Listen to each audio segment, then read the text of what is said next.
Assalamualaikum warahmatullahi wabarakatuh. Selamat datang kembali di channel Dakwah Muslim Sendang Sejagat Goib Azza wa Jalla. Topik kita di siang hari ini, jangan katakan seandainya. Sabda Nabi Muhammad sallallahu alaihi wasallam,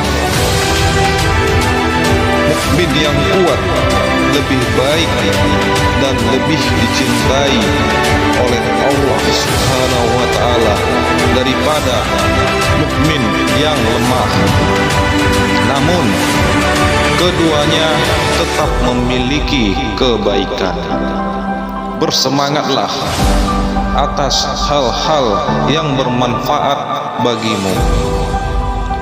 Minta tolonglah kepada Allah Subhanahu wa taala. Jangan engkau lemah. Jika engkau tertimpa suatu musibah, maka janganlah engkau katakan, seandainya aku lakukan demikian dan demikian. Akan tetapi hendaklah engkau katakan, ini sudah jadi takdir Allah. Setiap apa yang telah Dia kehendaki pasti terjadi. Karena perkataan lau atau seandainya dapat membuka pintu syaitan. Dikutip dari hadis riwayat Muslim. Lalu sabda Nabi Muhammad sallallahu alaihi wasallam, jika engkau tertimpa suatu musibah, maka janganlah engkau katakan, seandainya aku lakukan demikian dan demikian.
tidak boleh mengatakan seandainya aku melakukan demikian, maka pasti akan demikian dan demikian.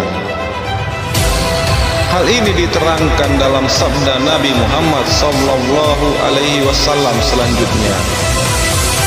Karena perkataan lau seandainya dapat membuka pintu syaitan.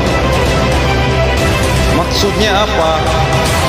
Yaitu perkataan lau seandainya dalam keadaan seperti ini akan membuka rasa was-was, sedih, timbul penyesalan dan kegelisahan.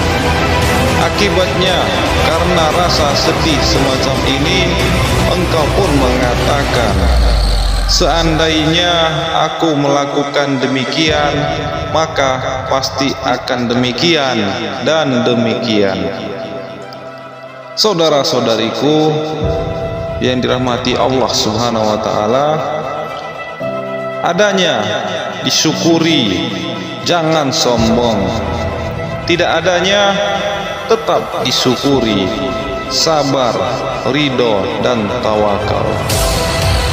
Allahumma sholli ala sayyidina Muhammad wa ala ali sayyidina Muhammad. La ilaha illallah Muhammadar Rasulullah. Saudara-saudariku, dari makna yang sudah kita dapatkan dari tausiah yang singkat ini, kembali darimu untukmu. Sungguh ini merupakan kata-kata yang sangat besar manfaatnya untuk kita, dengan mengingatkan diri bahwa diri kita dan semua nikmat yang ada pada kita hanya dari Allah Subhanahu wa ta'ala,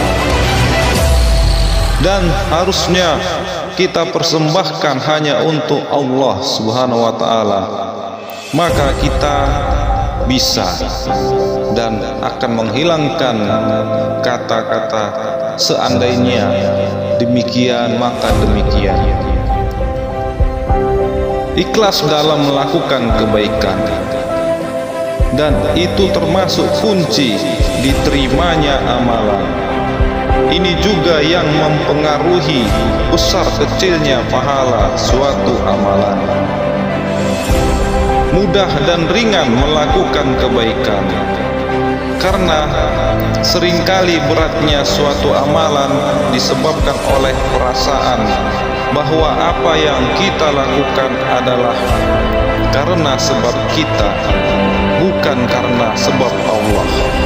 Padahal sebenarnya semuanya sebabnya adalah Allah.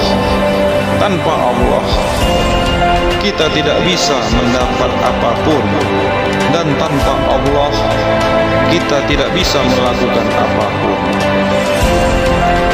Terhindar dari ujub dan sombong, karena kita sadar semua kelebihan kita adalah titipan dari Allah Subhanahu wa ta'ala, dan semua keberhasilan kita adalah karena sebab Allah. Lalu apa yang kita banggakan dan apa pula yang kita sombongkan jika bukan karenanya? Kita bukanlah apa-apa. Saudara-saudariku yang dirahmati Allah Subhanahu wa ta'ala, sebuah ungkapan hikmah ini bisa disampaikan ke seluruh jiwa raga yang ada pada diri kita.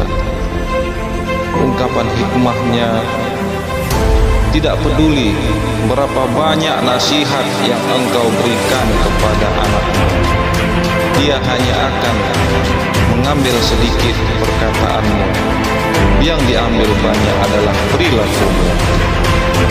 Demikianlah sebagaimana realitanya, bahwa sebagian anak akan cenderung mencontoh kebiasaan atau tingkah laku orang tuanya daripada daripada sekedar nasihat. Maka itu hendaknya sebagai orang tua tidak hanya mencukupkan memerintahkan dan memberi nasihat saja kepada anaknya, namun dia juga harus bisa memberikan contoh dalam perbuatan atau tingkah laku. Jika orang tua memerintahkan sang anak agar mengaji, maka orang tua juga harus mengaji. Jika orang tua memerintahkan sang anak agar menutup auratnya, maka orang tua juga harus menutup auratnya. Jika orang tua memerintahkan sang anak agar berbicara yang baik, maka orang tua juga harus berbicara yang baik. Jika orang tua memerintahkan sang anak agar mengerjakan sholat, maka orang tua juga harus mengerjakan sholat. Jika orang tua memerintahkan sang anak agar puasa, maka orang tua juga harus puasa. Jika orang tua memerintahkan sang anak agar menonton sesuatu yang baik dan bermanfaat, maka orang tua juga harus memberi contoh, melihat tontonan yang baik dan bermanfaat. Pada intinya, jika orang tua ingin sang anak menjadi baik dan melakukan yang baik, maka orang tua juga harus dapat melakukan dan memberi contoh yang baik pula. Karena seorang anak itu akan lebih cenderung meniru tingkah laku orang tuanya daripada sekedar ucapannya. Sebab melalui tindakan merupakan pendidikan praktek nyata yang dapat dilihat langsung dan dijadikan contoh oleh sang anak, daripada hanya sekedar ucapan yang hanya didengar dan menghasilkan teori. Allah Subhanahu wa ta'ala memberi taufik dan hidayahnya kepada kita para orang tua untuk memiliki akhlak yang mulia, amalan yang baik, sehingga dapat menjadi contoh yang baik untuk anak-anak kita, sehingga kita tidak akan pernah mendengarkan lagi kata-kata seandainya, sehingga demikian dan demikian kepada keturunan-keturunan kita.